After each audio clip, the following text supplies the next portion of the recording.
Selam aleikum, është e vërtetë se ato të cilët pinë alkool në këtë dunjë nuk do të pinë në botën tjetër, dhe është e vërtetë se ka alkool në botën tjetër, se kështu e kam lexuar, por nuk jam i sigurt, Allah të shpëlbën të mirat e tij. Aleikum selam. Amin dhe gjithashtu. Po është e vërtetë atë të cilën e keni dëgjuar, dhe për to ka hadith. Hadithi i parë transmetohet nga Abdullah ibn Umeri, Allahu qoftë i kënaqur prej tyre, ku thotë se e kanë dëgjuar profetin Muhammed sallallahu alaihi wasallam duke thënë: ai person i cili pin në dunjë alkool do të privohet, nuk do të pinë në botën tjetër.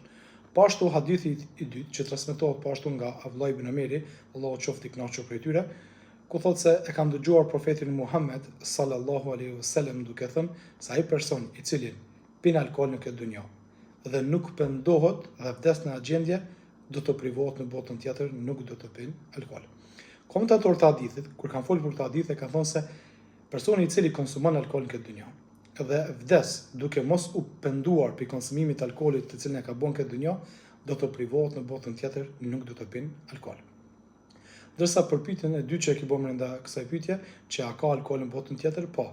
Në botën tjetër janë 4 lumenj. Dhe argumenti për to është hadithi ku profeti sallallahu alajhi wasallam thotë, në xhenet thotë janë 4 lumenj. Ka lumenj prej mjalte, lumenj prej verë alkooli, lumenj prej qumshti dhe lumej prej uji, pastaj në këto do gëzohen lumenjët tjerë. Dhe kjo është argumenti për të cilën ke pyetur, Allahu e di më së miri.